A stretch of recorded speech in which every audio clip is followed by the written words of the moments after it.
ভারী বর্ষণে পানির নিচে তলিয়ে গেছে কুমিল্লা নগরী। জলাবদ্ধতায় চরম ভোগান্তিতে পড়েছেন এইচএসসি পরীক্ষার্থীরা।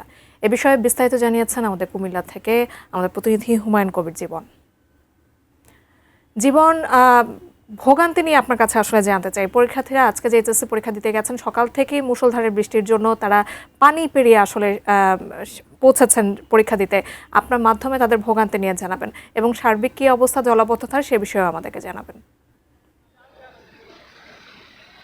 যাকে আপনাকে ধন্যবাদ জানাচ্ছি। সে সাথে যদি আসলে জলাবদ্ধতার বিষয় বলি, আসলে রাতভর ভারী বৃষ্টি এবং গত 2 দিনের টানা বৃষ্টির কারণে নগরের বিভিন্ন জায়গায় কিন্তু জলাবদ্ধতার সৃষ্টি হয়েছে। এবং আমি এই মুহূর্তে আছি কুমিল্লা সরকারি মহিলা কলেজের সামনে। আমরা দেখেছি যে যারা শিক্ষার্থী আছেন তারা কিন্তু এই জলাবদ্ধতার মধ্যে দিয়ে কিন্তু চরম দুর্ভোগের মধ্যে দিয়ে কিন্তু তারা কলেজ থেকে তারা বেরিয়ে গেছেন। এবং আসলে এই যে জলাবদ্ধতায় যারা যে সকল শিক্ষার্থীরা আটকিয়েছিলেন তাদেরকে কুমিল্লা সিটি কর্পোরেশনের প্রশাসক ইউসুফ মোল্লা টিপু বিভিন্ন নৌকা এবং ব্যানের মাধ্যমে কিন্তু শিক্ষার্থীদেরকে বের করে কিন্তু তিনি বিশেষ ব্যবস্থার মাধ্যমে শিক্ষার্থীদেরকে জলাবদ্ধতার হাত থেকে রক্ষা করে তাদের পরিবারের কাছে পৌঁছেছেন। এবং যদি বলি যে আসলে কুমিল্লা নগরীতে ভারী বৃষ্টির কারণে বিভিন্ন সড়কে পানি জমেছে এবং এই মুহূর্তে সরকারি কলেজের সামনেও পানি রয়েছে এবং বিভিন্ন পরীক্ষার কক্ষের ভিতরে যে সকল জায়গায় পানি ছিল সেই সকল জায়গায় কিন্তু শিক্ষার্থীদেরকে সরিয়ে 2 তলা 3 তলায় নিয়ে পরীক্ষা নেওয়া হয়েছে।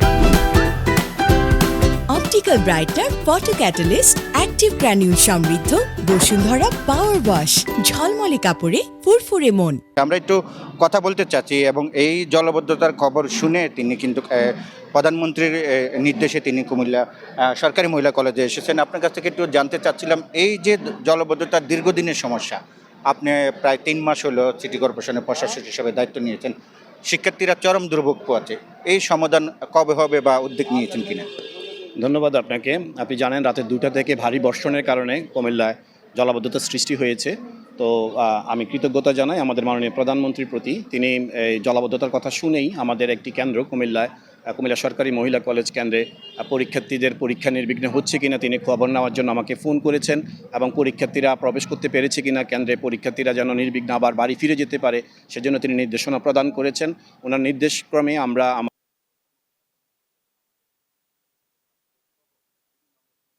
যেটা আপনি দেখেছেন সকাল থেকে আমরা এখানে কাজ করে যাচ্ছি, কোনোভাবেই যেন শিক্ষার্থীদের কোনো সমস্যা না হয় সেজন্য আমরা এখানে কাজ করেছি এবং নির্বিঘ্নে শিক্ষার্থীদের বাড়ি ফেরার পথ আমরা ব্যবস্থা আমরা করে দিয়েছি।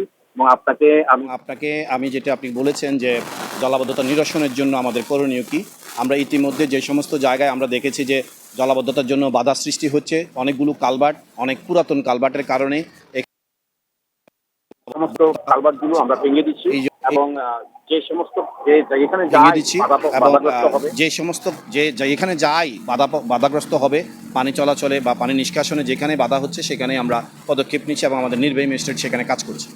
ধন্যবাদ। শুনছিলেন কুমিল্লা সিটি কর্পোরেশনের প্রশাসক ইউসুফ মোল্লা টিপু, তিনি তার পরিকল্পনার কথা জানিয়েছেন। তো সব কিছু মিলে আসলে চরম দুর্ভোগের মধ্যে দিয়ে কিন্তু দিন কাটাচ্ছেন কুমিল্লা সিটি কর্পোরেশনের যারা সাধারণ নাগরিক রয়েছেন। তো এই ছিল কুমিল্লা থেকে আমার কাছ থেকে সর্বশেষ।